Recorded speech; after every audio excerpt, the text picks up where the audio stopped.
మనమొక చిన్న ఊహతో ఈనాటి లోతైన విశ్లేషణను ప్రారంభిద్దాం. ఒక 5 ఏళ్ల పిల్లాడు ఆడుకుంటూ పరిగెడుతున్నాడనుకుందాం. వాడు అకస్మాత్తుగా పడిపోబోతుంటే మనం వాడి చేయి పట్టి పైకి గట్టిగా లాగాము. అవును. అప్పుడు వాడు వెంటనే ఏడుపు మొదలు పెడతాడు. చేతిని వంచి అలాగే ఉంచేస్తాడు. కరెక్ట్. మనం పైకి చూస్తే ఎలాంటి దెబ్బ కనిపించదు, పగుళ్ళు లేదు, రక్తం కూడా రాలేదు. కాని లోపల మోచేయి దగ్గర ఒక చిన్న స్నాయువు తన స్థానం నుంచి పూర్తిగా పక్కకు తొలగిపోయి ఉంటుంది. సాధారణంగా మనం ఎముకలు, కీళ్ల గురించి ఆలోచించినప్పుడు అవి చాలా గట్టిగా, రాతిలా ఉండే ఒక చట్రమని అనుకుంటాం కదా. నిస్సందేహంగా అందరూ అలాగే అనుకుంటారు. కానీ ఈరోజు మనం చూడబోయేదేంటంటే, మన శరీరానికి ఆకారాన్నిచ్చే ఈ అస్థిపంజర వ్యవస్థ అనేది ఎంత పటిష్టమైనదో, అదే సమయంలో అంతకంటే రెట్టింపు సున్నితమైనది కూడా. మీరు చెప్పింది అక్షరాల నిజం. మన శరీర నిర్మాణం అనేది ఎప్పుడూ ఒక స్థిరమైన కాంక్రీట్ భవనం లాంటిది కాదు. ఇది ఎప్పటికప్పుడు మారుతూ, కొత్త కణాలను నిర్మించుకుంటూ, పాతవాటిని తొలగిస్తూ ఉండే ఒక సజీవమైన ఇంజనీరింగ్ అద్భుతం. వావ్! సజీవమైన ఇంజనీరింగ్ అద్భుతం. అవును. అందుకే ఈనాటి లోతైన విశ్లేషణలో మనం కేవలం ఎముకలు విరగడం గురించి మాత్రమే కాకుండా, ఒకవేళ కణాలు దారితప్పితే ఏం జరుగుతుంది, ప్రమాదాలు జరిగినప్పుడు ఎముకల మధ్య ఉన్న నాడులు, రక్తనాళాలు ఎలా చిక్కుకుంటాయి, ఇంకా కంటికి కనిపించని సూక్ష్మక్రిములు లోపలికి ప్రవేశిస్తే మన ఎముకలు వాటికి ఎలా స్పందిస్తాయనే విషయాలను మనం ఆధారాల ప్రకారం వివరంగా, లోతుగా పరిశీలిద్దాం. తప్పకుండా.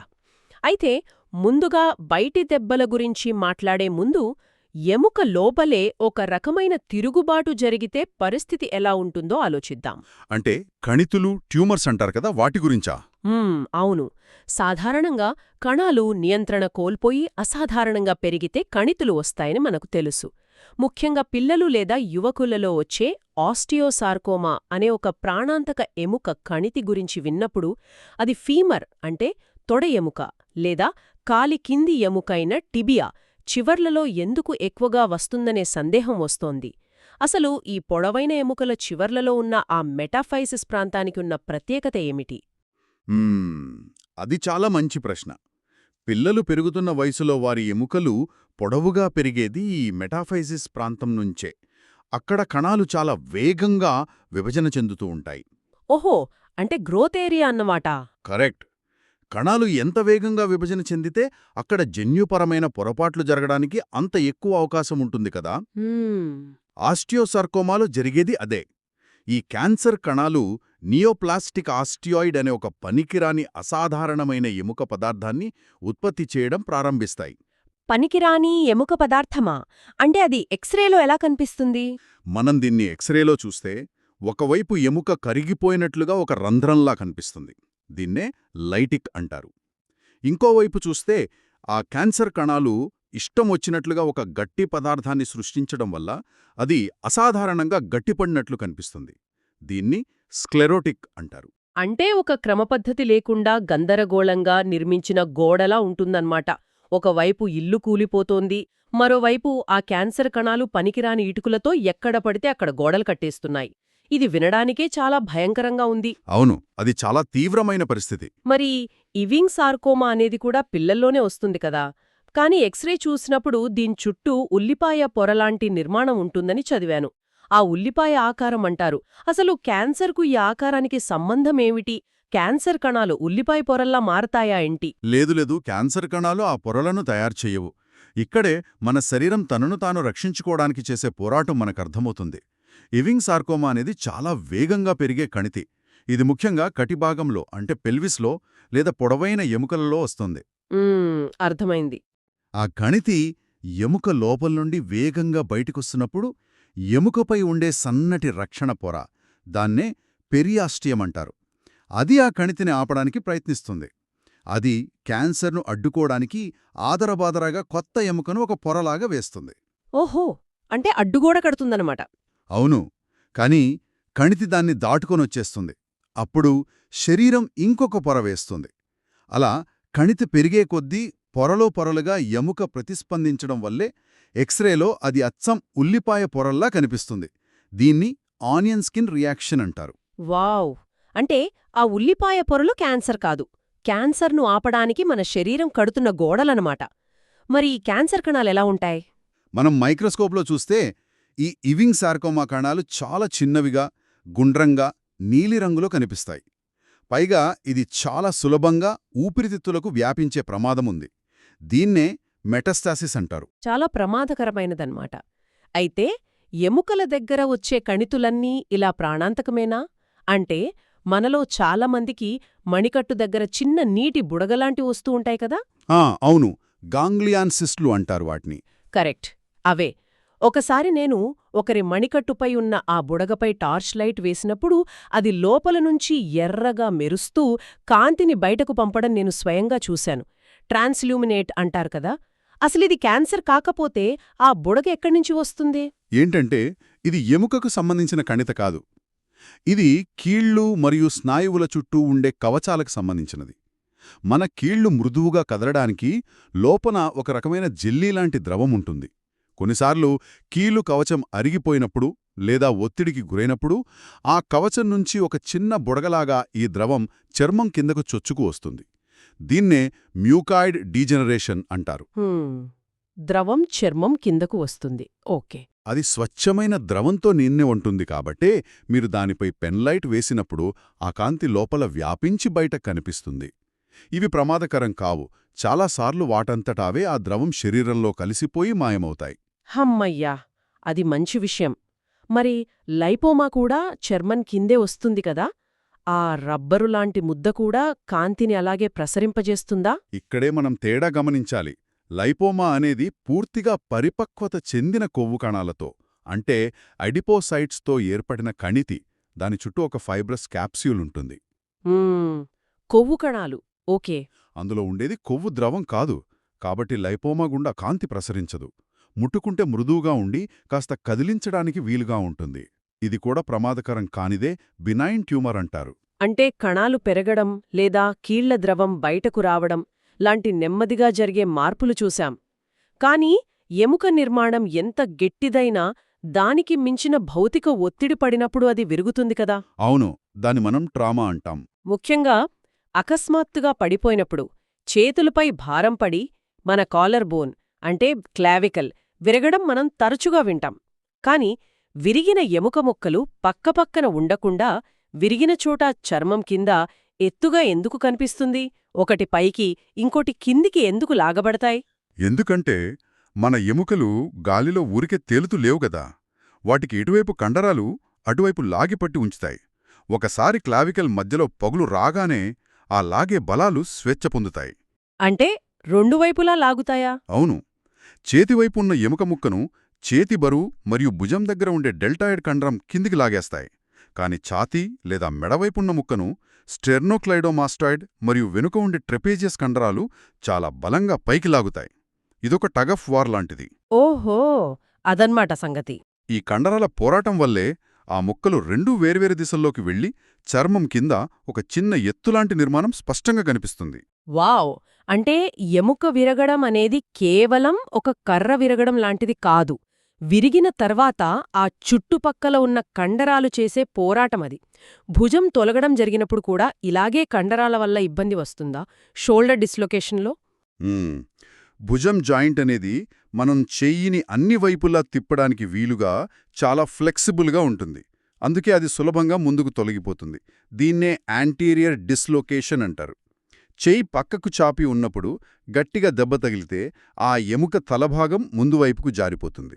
అప్పుడు బయటకు ఎలా కనిపిస్తుంది? ఇక్కడ బయటకు కనిపించే లక్షణమేంటంటే భుజానికి గుండ్రటి ఆకారాన్నిచ్చే ఆ డెల్టాయిడ్ కండరం చదునుగా మారిపోతుంది, ఫ్లాట్ అయిపోతుంది.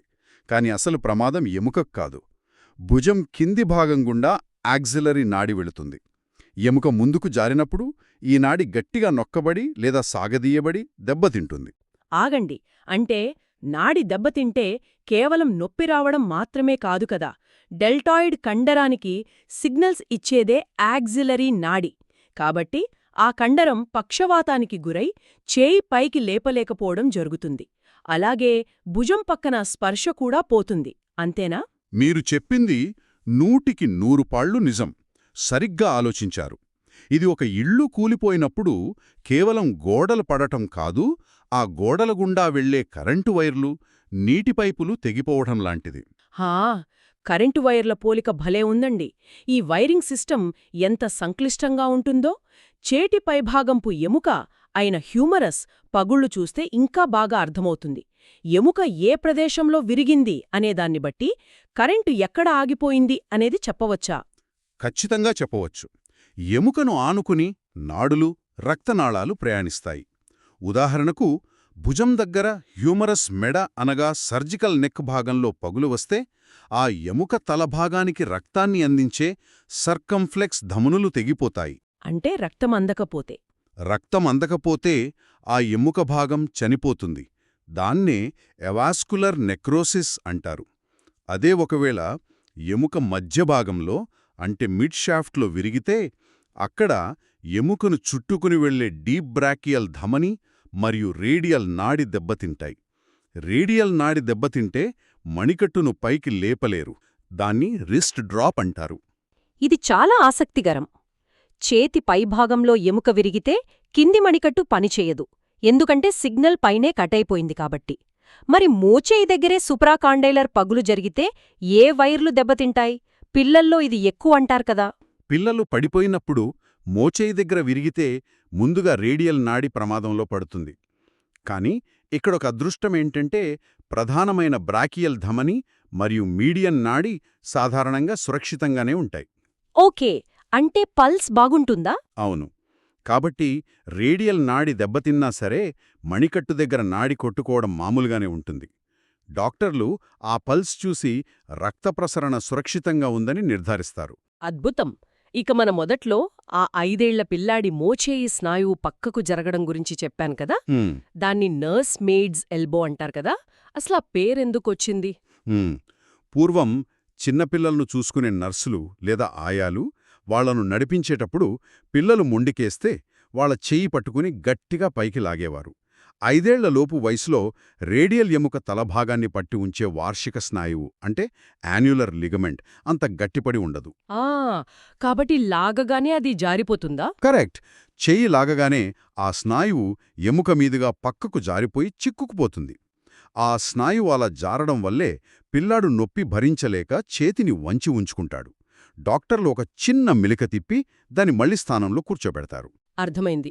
మరి టెన్నిస్ ఆటగాళ్లకే కాకుండా కంప్యూటర్ మౌస్ లేదా కీబోర్డ్ ఎక్కువగా వాడేవారి కూడా మోచేయి నొప్పొస్తుంది కదా. ఈ టెన్నిస్ ఎల్బోకి కారణమేమిటి? అక్కడేమన్నా కండరాలు తెగుతాయా? కండరాలు పూర్తిగా తెగవు, కాని మనం మణికట్టును పైకి లేపే కండరాలను నిరంతరం అదనపు ఒత్తిడితో వాడటం వల్ల ఆ కండరాలు మోచేయి బయటివైపు అతుక్కునే ప్రదేశంలో అనగా లాటరల్ ఎపికాండైల్ వద్ద చిన్నపాటి కణజాల నష్టం జరుగుతుంది. అంటే అరిగిపోవటం లాంటిదా? అవునండి. దీన్ని మెడికల్ టర్మ్స్లో యాంజియోఫైబ్రోబ్లాస్టిక్ టెండినోసిస్ అంటారు. అంటే ఒక పాత తాడును నిరంతరం రాపాడితే దాని పోగులు ఎలాగైతే విడిపోయి బలహీనపడతాయో స్నాయువులో కూడా సరిగ్గా అదే జరుగుతుంది. అందువల్లే ఆ నొప్పి దీర్ఘకాలముంటుంది. ఆ పాత తాడు పోలిక అద్భుతంగా సరిపోయింది. చేతుల గురించి ముగించే ముందు మణికట్టులో ఉండే చిన్న ఎముకల గురించి ఒక ఆసక్తికరమైన విషయం అడగాలి. కింద పడేటప్పుడు అరచేయి నేలకు ఆనిస్తే స్కాఫోయిడ్ అనే ఎముక పగులుతుందని విన్నాను. ఇక్కడ రక్త సరఫరా రెట్రోగ్రేడ్ అని, అంటే రివర్స్లో జరుగుతుందని చదివాను. అసలు రివర్స్లో రక్తం ప్రవహించడమేమిటి? ఇది ప్రకృతి చేసిన ఒక విచిత్రమైన ఏర్పాటు. స్కాఫాయిడ్ ఎముక బొటనవేలు కింది భాగంలో అనాటమికల్ స్నఫ్ బాక్స్ అనబడే ప్రదేశంలో ఉంటుంది. దీనికి రక్త సరఫరా ఎముక పైభాగం నుండి కింది భాగానికి అంటే రివర్స్లో వెళుతుంది. ఒక వన్ వే స్ట్రీట్ లాగా అన్నమాట. అవును. కాబట్టి ఎముక మధ్యలో పగులు వస్తే కింద ఉన్న సగం భాగానికి రక్త సరఫరా పూర్తిగా కట్టయిపోతుంది. రక్తం అందకపోతే ఆ ఎముక నెమ్మదిగా చనిపోతోంది. దీన్ని మనం ఇందాక మాట్లాడుకున్న ఎవాస్క్యులర్ నెక్రోసిస్ అంటారు. అందుకే స్కాఫాయిడ్ పగులను అస్సలు నిర్లక్ష్యం చేయకూడరు. మరి అదే మణికట్టు దగ్గర ఉండే లునేట్ ఎముక తన స్థానం నుంచి తొలగితే ఏం జరుగుతుంది? లునేట్ స్థానం మారితే అది నేరుగా దాని కింద ఉండే మీడియన్ నాడీని నొక్కుతుంది. మీడియన్ నాడి బొటనవేలు, చూపుడువేలు, మధ్యవేలు మరియు ఉంగరం వేలు సగం వరకు అంటే మొదటి 3.5 వేళ్లకు స్పర్శునిస్తుంది. సో ఈ వేళ్లలో విపరీతమైన తిమ్మిరి వస్తోంది. ఓహో, అర్థమైంది. అంటే లూనేట్ తొలగితే మీడియన్ నాడి నొక్కబడుతుంది. అదే మన మోచేయికిక్కడైనా తగిలితే కరెంట్ షాక్ కుట్టినట్లనిపిస్తుంది కదా, దాన్నే ఫండీ బోన్ అంటారు. అక్కడ అల్నార్ నాడి దెబ్బతింటుంది కదా. ఈ నాడి దెబ్బతింటే ఏమవుతుంది? అల్నార్ నాడి దెబ్బతింటే చేతిలోని చివలి 1.5 వేళ్లలో అంటే చిటికెన వేలు మరియు ఉంగరం వేలు సగంలో స్పర్శ పోతుంది. ఇది మోచేయి దగ్గరే కాకుండా మణికట్టులో గయాన్ కెనాల్ అనే ఒక ఇరుకైన దారిలో కూడా నొక్కబడవచ్చు. అలా నొక్కబడితే కండరాలు క్షీణిస్తాయా? ఖచ్చితంగా. ఇది జరిగితే అరచేతి కింది భాగంలో ఉండే కండరాలు క్రమంగా క్షీణించి ఆ హైపోథెనార్ భాగం చదునుగా మారిపోతుంది. ఇదంతా వింటుంటే కేవలం మనం పడిపోవడాన్ని అడ్డుకునే చేతులకే ఇన్ని రకాల ఇంజనీరింగ్ చిక్కులుంటే ఇక నిరంతరం మన శరీర బరువు మొత్తాన్ని మోస్తూ మనల్ని నడిపించే కాళ్ళు, తుంటి, మోకాళ్ల పరిస్థితి ఎంత సంక్లిష్టంగా ఉంటుందో కదా. అవునండి, కాళ్ళు ఇంకా కాంప్లెక్స్గా ఉంటాయి. ముందుగా తుంటి అంటే హిప్ జాయింట్ గురించి చూద్దాం. నడిచేటప్పుడు మనం పడిపోకుండా బ్యాలెన్స్ చేసే కండరం దెబ్బతినడం గురించి కాస్త వివరిస్తారా? తప్పకుండా. మన తొడ ఎముక పైభాగంలో గ్రేటర్ ట్రొకాంటర్ అని ఒక ఉబ్బెత్తు భాగం ఉంటుంది.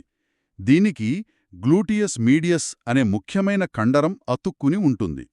మనం ఒక కాలుపై నిలబడినప్పుడు లేదా నడుస్తున్నప్పుడు మన శరీరం ఒక వైపుకు వాలిపోకుండా ఈ కండరమే గట్టిగా లాగి పట్టి ఉంచుతుంది. అంటే బ్యాలెన్సర్ లాగా పనిచేస్తుందన్నమాట. అవును. ఒకవేళ ఆ గ్రేటర్ ట్రొకాంటర్ ఎముక విరిగితే ఆ కండరానికి ఆధారం పోయి అది సరిగ్గా పనిచేయదు. ఫలితంగా నడిచేటప్పుడు తీవ్రమైన అస్థిరత వస్తుంది. కుంటుకుంటూ నడుస్తారు. ఓహో, అదన్నమాట.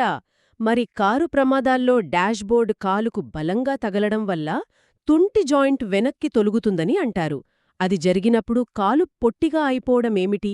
ఎముక విరగకపోయినా పొట్టిగా ఎలా అవుతుంది? ఆ మనం కారులో కూర్చున్నప్పుడు మోకాలు వంచి ఉంటుంది కదా, ఆ సమయంలో కారు యాక్సిడెంట్ అయి డాష్బోర్డ్ మోకాలిని గట్టిగా వెనక్కి నెడితే తుంటి ఎముక కప్పులోంచి తొడ ఎముక తలభాగం వెనక్కి జారిపోతుంది. ఆ, జారిపోతే పొట్టిగా ఎందుకు కనిపిస్తుంది? అలా జారినప్పుడు చుట్టుపక్కల ఉండే కండరాలు ఆ ఎముకను పైకి లాగడం వల్ల కాలు పొట్టిగా కనిపిస్తుంది. పైగా కాలు లోపలికి తిరిగి ఉంటుంది. వృద్ధులలో వాళ్ళు కింద పడినప్పుడు కూడా ఇది తరచుగా జరుగుతుంది. భుజం తొలగినట్లే ఇక్కడ కూడా ఒక అతి పెద్ద నాడి, అదే సియాటిక్ నాడి ప్రమాదంలో పడుతుంది. సెయాటిక్ నాడి విన్నాను. ఇక ఫిమోరల్ నెక్ అంటే తుంటి మెడభాగం విరిగితే ఇంతకుముందు మనం మణికట్లో మాట్లాడుకున్నట్లే మీడియల్ సర్కంఫ్లెక్స్ ధమని దెబ్బతిని రక్త సరఫరా ఆగిపోయి ఎముక నిర్జీవంగా మారిపోతుంది. వావ్! రక్త సరఫరా కట్టవడమనేది శరీరంలో చాలా చోట్ల ఒకేలా పనిచేస్తుందన్నమాట. ఇక మోకాలి దగ్గరకొస్తే మోకాలిలోని లిగమెంట్స్ గురించి మనం మాట్లాడుకోవాలి. ఏసీఎల్, పీసీఎల్, ఎంసీఎల్ అంటుంటారు. ఇవి నాకైతే ఒక పెద్ద వంతెనను పట్టి ఉంచే ఉక్కుతీగల్లాగా అనిపిస్తాయి. ఆ పోలిక చాలా కరెక్ట్ అండి. కదా, ఆ తీగలలో ఒకటి తెగినా మొత్తం నిర్మాణమే ఎలా కుప్పకూలుతుందో ఆలోచిస్తే ఆశ్చర్యం వేస్తుంది. ఆటలలో అకస్మాత్తుగా దిశ మార్చినప్పుడు ఈ తీగలెందుకు తెగుతాయి? మోకాళ్ళనేది కేవలం ఒక ఎముకపై మరొక ఎముక ఉండే నిర్మాణం. దానికి సహజమైన స్టెబిలిటీ లేదు. దాన్ని నిలకడగా ఉంచేవి ఈ లిగమెంట్సే. ఫుట్బాల్ లాంటి ఆటలు ఆడేటప్పుడు కాలు నేలకి గట్టిగా ఆనించి అకస్మాత్తుగా శరీరాన్ని ఇంకో దిశలోకి తిప్పినప్పుడు ఆ తిప్పే బలాన్ని తట్టుకోలేక ముందు భాగంలో ఉండే ఏసీఎల్ పట్మని చిరిగిపోతుంది. తెగిన వెంటనే ఏమవుతుంది? తెగిన వెంటనే కీలులో రక్తం చేరుతుంది. దీన్నే హిమార్థ్రోసిస్ అంటారు. ఆ వెంటనే మోకాలు వాచిపోతుంది. డాక్టర్లు ఈ ఏసీఎల్ తెగిపోయిందని ఒక టెస్ట్ చేసి చెబుతారు కదా, లాచ్మాన్ టెస్ట్ అని. అందులో వాళ్ళు ఏం చూస్తారసలు? డాక్టర్ మోకాలిని కొద్దిగా వంచి కింద ఉన్న కాలి ఎముకను అనగా టిబియాను ముందుకు లాగుతారు. ఏసీఎల్ అనేది ఆ టిబియాను ముందుకు రాకుండా పట్టి ఉంచే తీగ. ఒకవేళ ఆ తీగ తెగిపోతే డాక్టర్ లాగగానే ఆ ఎముక స్వేచ్ఛగా అసాధారణంగా ముందుకొచ్చేస్తుంది. దీనినే లాచ్మాన్ టెస్ట్ లేదా యాంటీరియర్ డ్రాయర్ టెస్ట్ అంటారు. ఓహో, డ్రాయర్ లాగినట్లు లాగుతారన్నమాట. సరిగ్గా చెప్పారు. అలాగే పీసీఎల్ అనేది టిబియా వెనక్కి వెళ్లకుండా ఆపుతుంది. దానికి పోస్టీరియర్ డ్రాయర్ టెస్ట్ చేస్తారు. ఇక మోకాలికి లోపలి వైపుండే ఎంసీఎల్ కాలును బయటి నుండి లోపలి వైపుకి నెట్టే బలాన్ని అడ్డుకుంటుంది. వంతెనకు ఎటువైపు తీగలుంటా ఆ వైపు స్టెబిలిటీ అన్నమాట. ఆ తీగలు తెగితే బ్రిడ్జ్ బ్యాలెన్స్ తప్పినట్లే. ఇక మోకాల్ చిప్ప పచేల్లా నేరుగా దెబ్బ తగిలి పగిలితే కాల్ను అస్సలు చాపలేరు గదా. అలాగే నిరంతరం మోకాళ్లపై కూర్చుని పనిచేసే వారికి వచ్చే ప్రీపటెల్లార్ బర్సైటిస్ అంటే ఏమిటి? మన కీళ్లలో ఎముకలు, చర్మం, స్నాయువుల మధ్య రాపిడి లేకుండా చేయడానికి ఒక అద్భుతమైన షాక్ అబ్జార్బర్ ఉంటుంది. వాటినే బర్సా అంటారు. ఇవి ద్రవంతో నిండిన చిన్న నీటి సంచులు లాంటివి. నిరంతరం మోకాళ్లపై కూర్చుని పనిచేసేవారిలో మోకాలి చిప్ప ముందుండే ఈ బర్సాపై విపరీతమైన ఒత్తిడి పడి అది వాచిపోయి నీరు చేరుతుంది. అంటే ఎవరెవరికొస్తుందిది? కార్పెంటర్లు, తోట పనిచేసేవారిలో ఇది ఎక్కువగా కనిపిస్తుంది. దాన్నే ప్రీపటెల్లార్ బర్సైటిస్ అంటారు. ఇక కిందికి వెళితే కాలు మరియు చీలమండ యాంకిల్ దగ్గర కాలికి బయటి పక్కనుండే సన్నటి ఫైబులా ఎముక పగులుకు పాదం పైకి ఎత్తలేకపోవడానికి అంటే ఫుట్ డ్రాప్కి సంబంధమేమిటి? ఇక్కడ వైరెక్కడ కట్టయింది అంటారు? మీరు ముందు అడిగిన వైరింగ్ లాజిక్ ఇక్కడ కూడా వర్తిస్తుంది. మోకాలి కింది భాగంలో బయటివైపు ఉండే చిన్న ఎముక ఫైబులా. ఆ ఎముక మెడభాగం గుండా కామన్ పెరోనియల్ నాడి చుట్టుకుని కిందికి వెళుతుంది. ఆ ఎముక విరిగినప్పుడు ఈ నాడి గట్టిగా నలిగిపోతుంది. ఆ నాడి నలిగిపోతే పాదం పైకి ఎత్తలేరా? అవును, ఆ నాడీపాదాన్ని పైకి లేపే కండరాలకు కరెంట్ లాంటి సిగ్నల్ ఇస్తుంది. కాబట్టి నాడీ దెబ్బతింటే కండరం పనిచేయదు, పాదం కిందకి వెలాడిపోతుంది. దాన్నే ఫుట్ డ్రాప్ అంటారు. అంతేకాకుండా పాదాన్ని బయటవైపు తిప్పలేరు, పాదంపైన స్పర్శ కూడా కోల్పోతారు. ఇక చీలమండ బెణుకు అనగా లాటరల్ యాంకిల్ స్ప్రెయిన్ అనేది బహుశా అందరికీ ఎప్పుడో ఒకప్పుడు జరిగేదే. కాలు లోపలికి మడిచబడినప్పుడు అక్కడ ఏం జరుగుతుంది? కాలు అకస్మాత్తుగా లోపలికి తిరిగినప్పుడు పాదం బయటివైపున్న లిగమెంట్స్ విపరీతంగా సాగుతాయి. దీంట్లో అతి త్వరగా ఎక్కువగా చిరిగేది యాంటీరియర్ టాలోఫైబులార్ లిగమెంట్. దీన్నే ATFL అంటారు. అందుకే కాలు బెణికినప్పుడు బయటివైపు ఎక్కువ నొప్పి, వాపు వస్తాయి. అర్థమైందండి.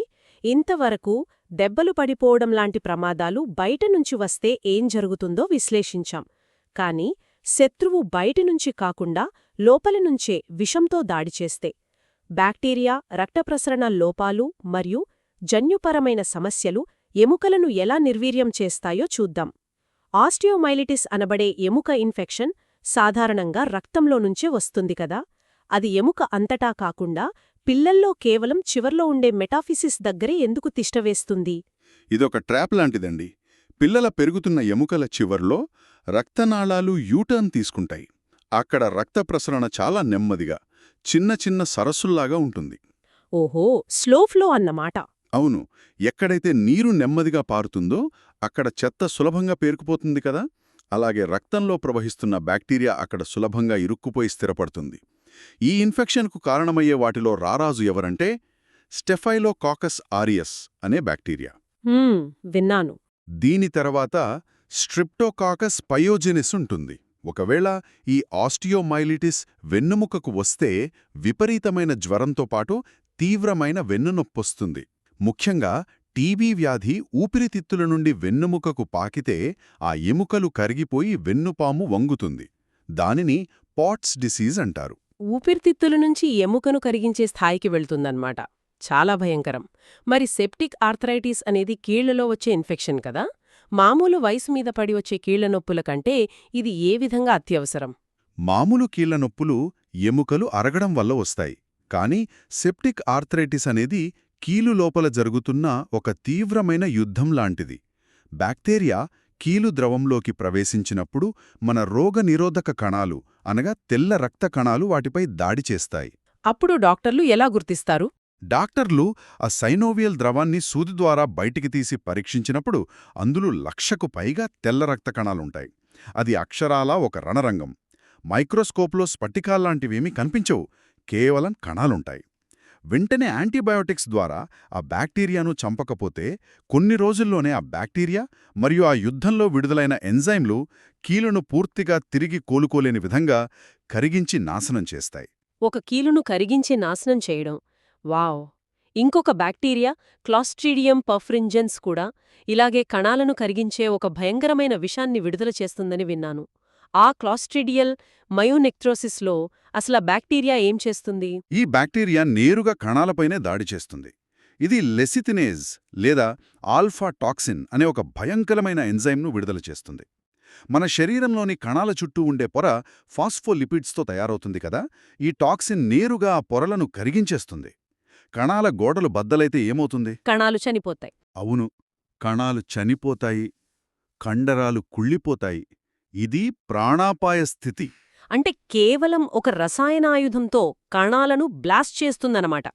ఇది వింటుంటే మన శరీరం లోపల ఇన్ని అద్భుతాలు, ఇన్ని పోరాటాలు జరుగుతున్నాయా అని ఆశ్చర్యం వేస్తోంది.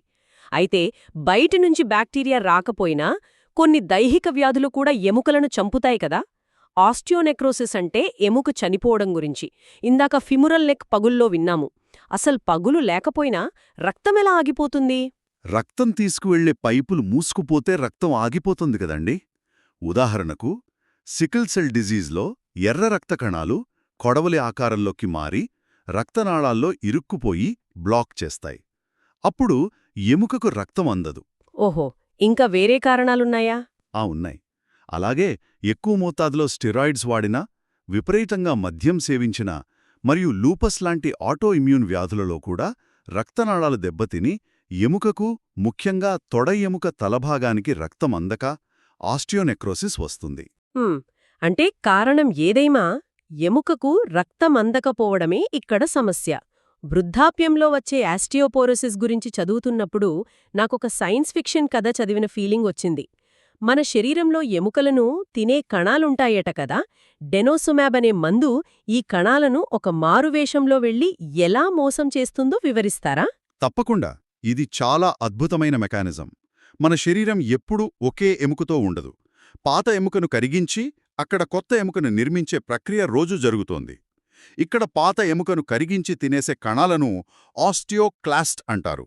ఇవి ఒక ప్యాక్మ్యాన్ లాగా ఎముకను తినేస్తుంటాయి. ప్యాక్మ్యాన్ గేమ్ లాగనా? బావుంది. అవును.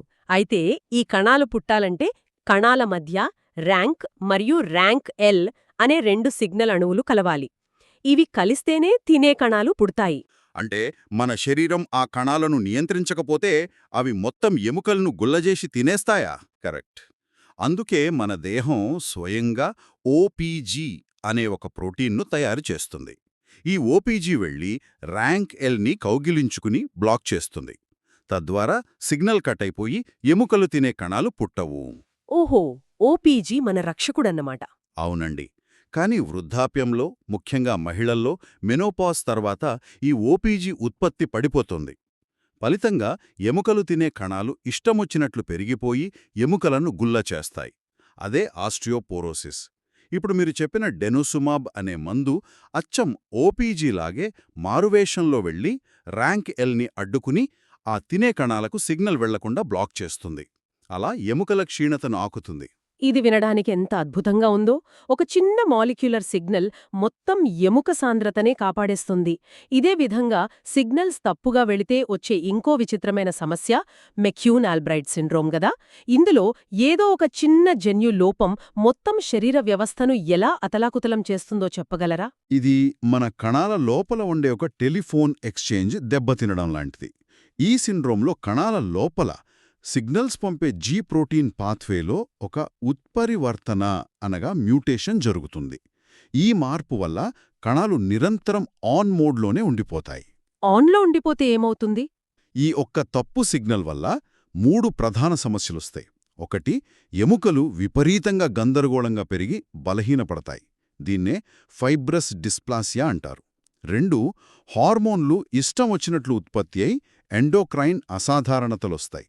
3, చర్మంపై కాఫీ రంగులో ఉండే లేత గోధుమ రంగు మచ్చలొస్తాయి. వీటినే కేఫే ఔలైట్ మచ్చలు అంటారు. ఒక చిన్న వైర్ షార్ట్ సర్క్యూట్ అయితే మొత్తం ఇంట్లో లైట్లు, ఫ్యాన్లు ఎలా విచిత్రంగా ప్రవర్తిస్తాయో ఇది కూడా అంతే. అద్భుతమైన పోలిక. చేతి మణికట్టులో వచ్చే చిన్న నీటి తిత్తి నుండి ప్రారంభించి ఎముకలను కరిగించే ఆస్టియోక్లాస్ట్ కణాల సూక్ష్మస్థాయి సిగ్నలింగ్ వరకు, మరియు ఎముక విరిగినప్పుడు ఆ గోడల మధ్య నలిగిపోయే నాడులు, రక్తనాళాల పోరాటం వరకు అన్నీ చూశాం. ఈరోజు విశ్లేషణ ద్వారా ఒక విషయం స్పష్టమైంది. మన అస్థిపంజర వ్యవస్థ అనేది కేవలం మనల్ని నిలబెట్టే ఒక నిర్జీవమైన చట్రం లేదా హ్యాంగర్ కాదు. అది నిరంతరం స్పందించే, యుద్ధాలు చేసే మరియు తనను తాను పునర్నిర్మించుకునే ఒక సంక్లిష్టమైన సజీవ వ్యవస్థ. నిజంగా. అది పడిపోయినప్పుడు కండరాలతో పోరాడినా, లేదా లోపల దాడి చేసే బ్యాక్టీరియాతో రణరంగం సృష్టించినా, దెబ్బలు, ఇన్ఫెక్షన్లు లేదా జన్యుపరమైన మార్పులు ఎదురైనప్పుడు తనను తాను ఎలా రక్షించుకోవాలో ఈ వ్యవస్థకు తెలుసు. ఆ మెకానిజమ్స్ అన్నీ అర్థం చేసుకోవడం బహుశా వైద్యశాస్త్రంలోనే ఒక అత్యుత్తమ ప్రయాణమని చెప్పొచ్చు. అవునండి. అయితే మనం ఈరోజు ఒక ఆసక్తికరమైన విషయం నేర్చుకున్నాం. మన ఎముకల బలం, ర్యాంకెల్ లాంటి సూక్ష్మ సంకేతాలపై మరియు నిరంతరం మనపై పనిచేసే గురుత్వాకర్షణ శక్తి వల్ల పడే భౌతిక ఒత్తిడిపై ఆధారపడి ఎముకలు పునరుత్పత్తి అవుతాయని. అవును. ఇక్కడే ఒక ఆలోచన వస్తోంది. మరి అంతరిక్షంలో గురుత్వాకర్షణ ఏమాత్రం లేని శూన్యంలో 6 నెలల తరబడి ఉండే వ్యోమగాముల శరీరంలో ఏం జరుగుతుంది? బరువు మోయాల్సిన అవసరం లేదని, వాళ్ళ ఎముకలలోని ఈ సిగ్నలింగ్ వ్యవస్థ గందరగోళానికి గురై ఎముకలు తినే కణాలు యాక్టివ్ అవుతాయా? ఆ శూన్యంలో వాళ్లు తమ ఎముకల బలాన్ని ఎలా కాపాడుకుంటారు? ఎప్పుడైనా ఆలోచించారా? ఈ ప్రకోపించే ప్రశ్నను మీకే వదిలేస్తున్నాము. మళ్ళీ ఇంకో ఆసక్తికరమైన అంశంతో కలుద్దాం.